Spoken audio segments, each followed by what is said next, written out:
श्रीमद् भागवत गीता हिन्दू धर्मको अत्यन्त महत्त्वपूर्ण ग्रन्थ हो, जुन महाभारतको भीष्म पर्वमा समावेश छ। यो ग्रन्थ 18 अध्याय 700 श्लोकहरूमा विभाजित छ। भगवान श्री कृष्णले अर्जुनलाई युद्धभूमिमा दिएको ज्ञान यसको मुख्य सार। श्रीमद् भागवत गीताको नेपालीमा सारांश। अर्जुन विवाद योग अध्याय 1। महाभारतको युद्ध सुरु हुन लाग्दा अर्जुन आफ्ना गुरु विरुद्ध युद्ध गर्न डराउँछन् र मानसिक रूपले विचलित हुन्छन्। उहाँ आफ्नो धनु छोडेर युद्ध नगर्ने भनी युद्ध स्थान छोडेर जानुहुन्छ, नगर्ने निर्णयमा गर्नुहुन्छ। अध्याय 2 सांख्य योग। श्री कृष्णले आत्मा अमर हो भन्ने ज्ञान दिनुहुन्छ। शरीर नाशमान भए पनि आत्मा जन्म र मृत्युबाट अछुतो हुन्छ। कर्तव्य पालन गर्नुपर्छ, परिणामको चिन्ता गर्नु हुँदैन।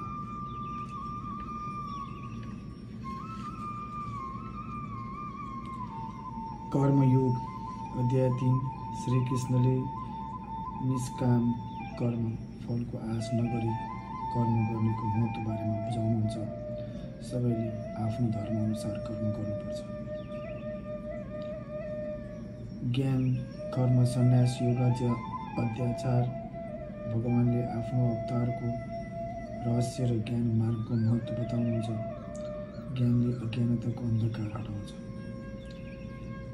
अध्याय 5 सन्यास योग। कर्म योग र सन्यास त्याग दुवैबाट मार्ग महत्त्वपूर्ण छ। तर कर्मयोग श्रेष्ठ छ, किनभने यसले संसारमा रहेर पनि मुक्ति दिन्छ। ध्यान योग अध्याय 6। ध्यान योग साधनाद्वारा मन नियन्त्रण गर्ने तरिका र त्यसको लाभहरू वर्णन गरिएको छ।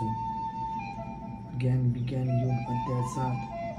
भगवानको दिव्य स्वरूप र भक्तिले कसरी परम सत्य पाउन सकिन्छ भन्ने ज्ञान दिएको छ।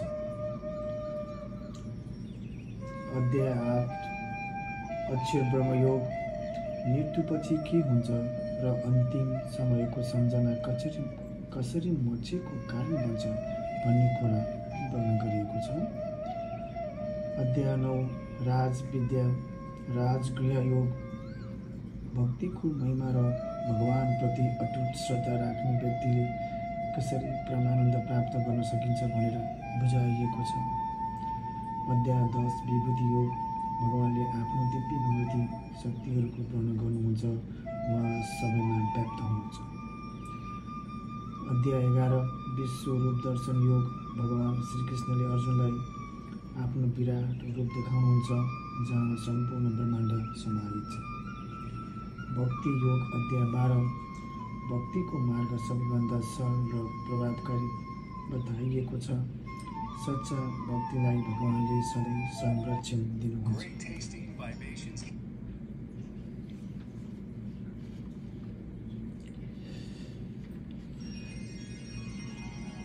अध्याय 13-18 अध्यायहरू क्षेत्र क्षेत्रज्ञ प्रकृति पुरुष गुणत्रय पुरुषोत्तम देवासुर श्रद्धात्रय मोक्ष सन्यास। यी अन्तिम अध्यायहरूमा आत्मा र शरीर प्रकृति र पुरुष भगवान 3 गुण सत्व रज तम कर्मको वर्गीकरण अनन्त मुक्ति प्राप्तिका उपायहरू वर्णन गरिएको छ। गीताको मुख्य शिक्षा कर्म गर, फलको आशा गर। आत्मा अमर छ। साँचो भक्तिभावले भगवान प्राप्त हुन्छ। सुख दुःख लाभ हानिमा समान दृष्टि अपनाउनुपर्छ। निर्लिप्त भएर जीवन जिनु नै मुक्तितर्फको बाटो हो। धन्यवाद। यो भिडियो कस्तो लाग्यो कृपया कमेन्ट गर्न नभुल्नुहोला।